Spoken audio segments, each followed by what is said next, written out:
Helen Keller, Crusader for the Blind and Deaf, by Stuart and Polly Ann Graff. Chapter 1. Darkness. One afternoon, a little girl sat on the porch steps of her home. It was her 6th birthday, June 27th, in the year of 1886. The house was in the small town of Tuscumbia, Alabama. The little girl had curly golden hair. Her bare arms and legs were sturdy, but there was something different about her eyes. When she stared into the bright sun, she did not blink. Roses bloomed in the arbor. Across the yard, a pony whinnied in the pasture. It would have been a nice afternoon to ride, but the little girl sat alone. There was an angry expression on her face. She could feel the warm sun, but she could not see anything but blackness. Because she was blind, she could smell the roses, but she could not see their color. She could not hear her pony whinny, because she was deaf also. The little girl's name was Helen Keller. She lived with her parents and her baby sister Mildred in a comfortable house with wide fields and a big barn. Helen's father had been a captain in the Civil War. Now he owned a newspaper. When Helen Keller was born, she could see and hear like other children. But when she was a year and a half old, she became very ill. Fever burned her small body. The doctors could not help. Her mother and father were afraid that Helen would die. At last, Helen got better, but the fever left a terrible mark. When her mother brought a lamp, Helen did not look at the bright light. When her father clapped his hands loudly, she did not turn toward the sound. Then they knew that their little girl was blind and deaf. Helen was soon well and strong again. When she grew older, she wanted to run and play. But when she ran, she crashed into trees and fences or fell and hurt herself. Other children were afraid to play with her because she often hit them roughly and broke their toys. Even Belle, the family's setter dog, ran away from her.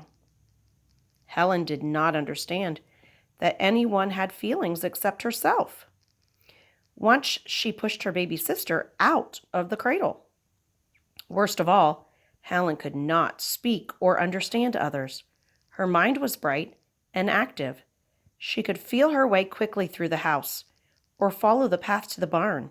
She learned a few signs. She would pull or push to mean come or go. She could show her mother that she was hungry or thirsty.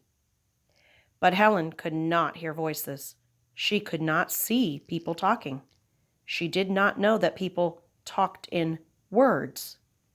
Sitting on the porch steps, Helen was restless and lonely. She did not know it was her birthday. She did not know that her mother was in the house baking her a cake. Suddenly, the screen door slammed. Helen turned. She could not hear the slam, but it made a shake. It was a vibration that she could feel. She felt the tap-tap of her mother's footsteps.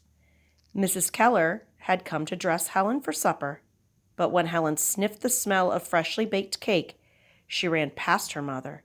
She felt her way quickly to the kitchen and grabbed at the cake. She stuffed warm chunks in her mouth. Mrs. Keller hurried after Helen. She took the cake away and put it out of reach. Helen was angry. She loved sweets, and she was used to eating anything she wanted. She did not know the cake was for her birthday supper.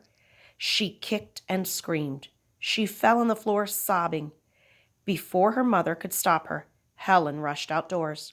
She ran wildly into a bramble bush. The thorns scraped her face. She tripped and fell. A sharp stone cut her knee. Mrs. Keller carried Helen back inside. She bandaged Helen's knee and put her to bed. The birthday cake was spoiled. Helen was worn out with temper and crying. She was alone in the darkness again. Downstairs, Helen's mother and father ate their supper sadly. Mrs. Keller told her husband that what had just happened. Helen's tempers are growing worse, Mrs. Keller said. But we cannot punish her when she does not understand. Captain Keller shook his head. If only we could find someone who could help her.